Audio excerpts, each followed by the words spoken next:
Hello everyone, it's me, your friend, Lachamanji.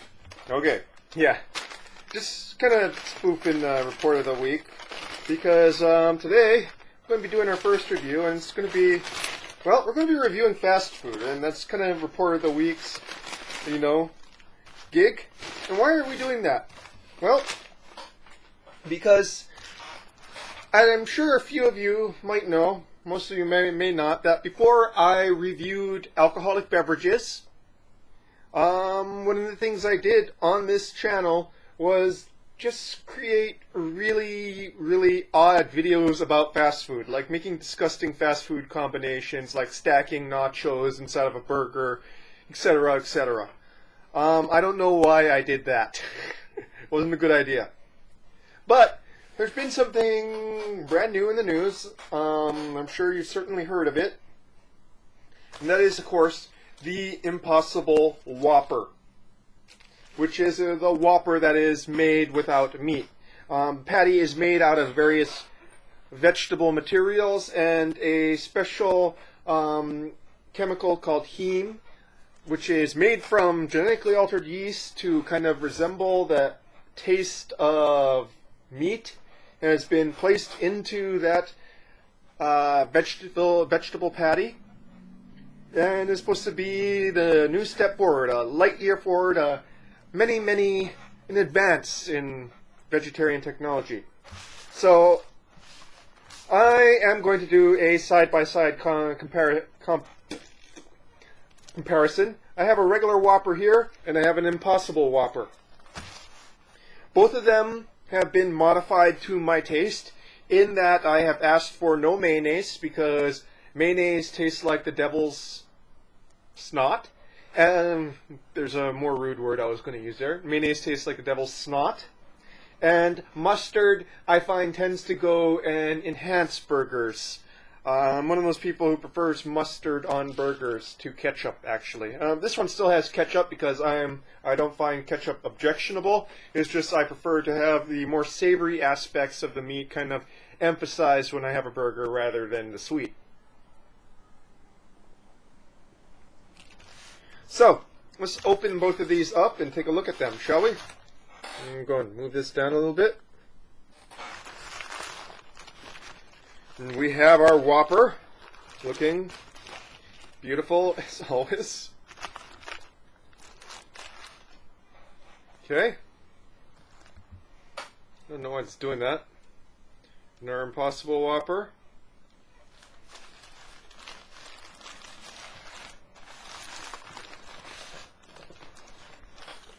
Patty seems to be a little bit smaller than the regular Whopper.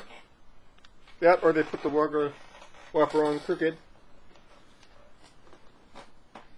And you can kind of tell the difference in that the Impossible Whopper is shaped much more regularly than the regular patty. The regular meat patty is kind of, it has rounded edges. I'm not sure if you can see it here. Let me go and bring this back up a little bit.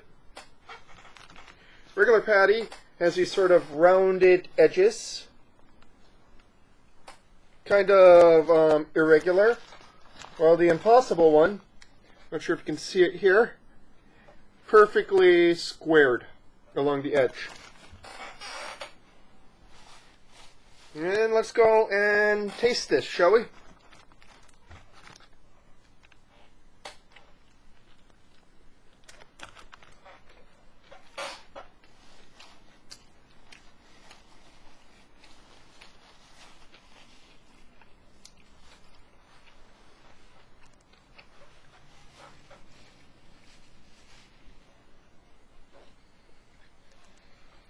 Well, pretty decent for a Whopper. You taste the flame broiledness. I find Whoppers don't have a really strong beef taste to them. More of a strong flame broiled taste. It's pretty okay for a Whopper. In retrospect, maybe I should have gone double patty, but I really want to give it the natural Whopper experience. So, nothing really too out of place with this Whopper here.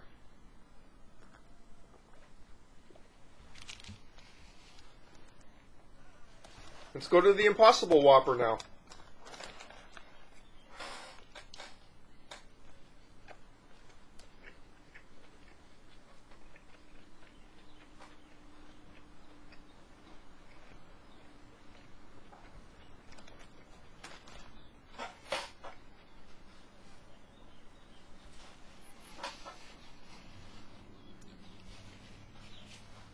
Now, you wouldn't mistake this for a regular Whopper at all.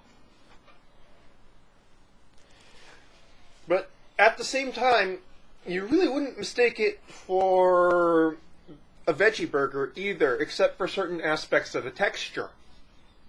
It seems to have a much more richer, rounder umami to it than most vegetarian patties I've had before. Let's go back to that.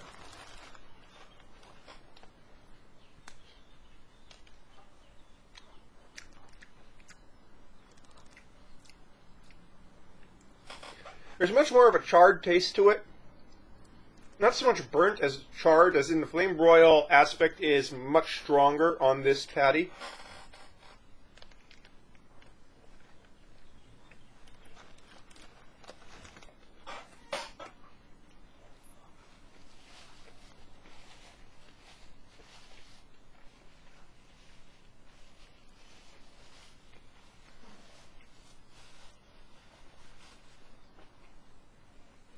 It's also definitely a little bit drier than the regular meat patty.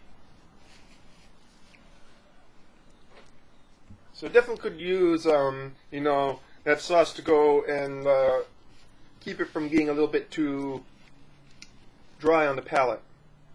Dry on the palate, like an IPA. Let's go back to the regular.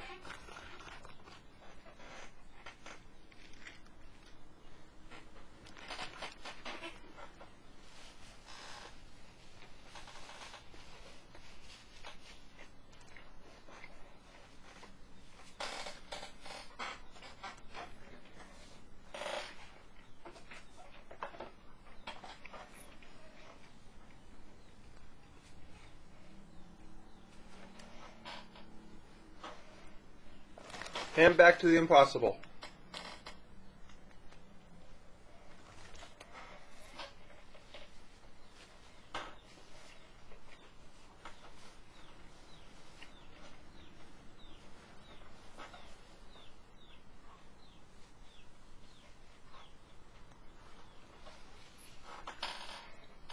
So the thing with the Impossible Whopper is that it doesn't really place, in my opinion, much like any other vegetable patty I've had before. It comes across as meat, but not like a meat that I've ever had before. I would probably say the closest I could make to it is sort of like venison, in that it feels very lean and a little bit on the dry side, not enough fat in there. But definitely it doesn't have the gaminess of it. It's just more like the leanness of the patty, leanness of the meat. But it comes across as a meat, but it doesn't come across as a beef patty, if you understand what I mean. It doesn't come across as a pork or chicken patty either, or a fish patty. It comes across as a patty of a meat that you've never had before, that seems to have been just a tad bit overcooked on the flames. Now, do I like it? Well, it's not blowing my socks off. It is blowing my socks off in the sense that it is a vegetarian patty, that tastes more like a meat product than I've ever had before. But does it beat the regular Whopper for me? Sadly, no. The regular Whopper has a more balanced flavor profile and definitely a much better mouthfeel to it. And that's pretty much the only negative I'd say about the Impossible Whopper. Is just slightly more charred than I'd like it to be.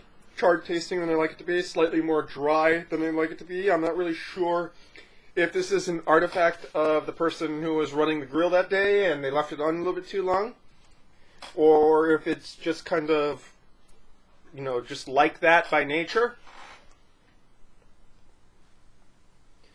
It's not objectionable, but I wouldn't take it over the regular meat Whopper by any means, especially since it's more expensive.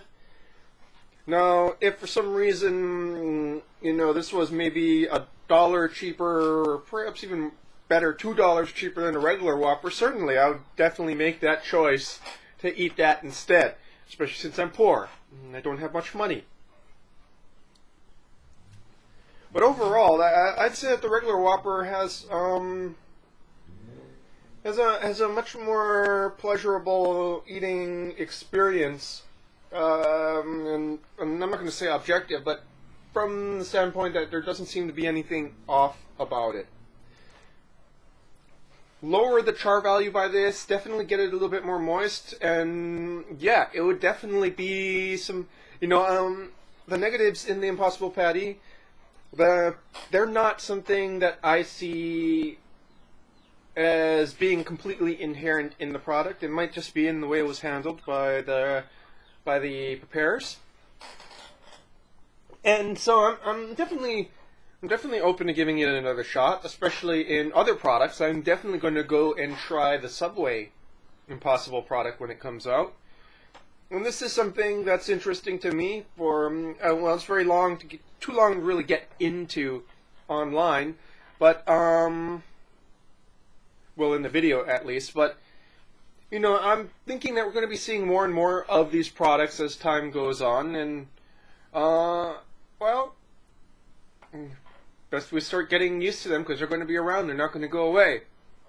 So that's your kind of food sort of comparison for the week. And I'll be back later today to be doing a beer review. Okay, folks, that's it for today. For now, anyways. See you in a bit.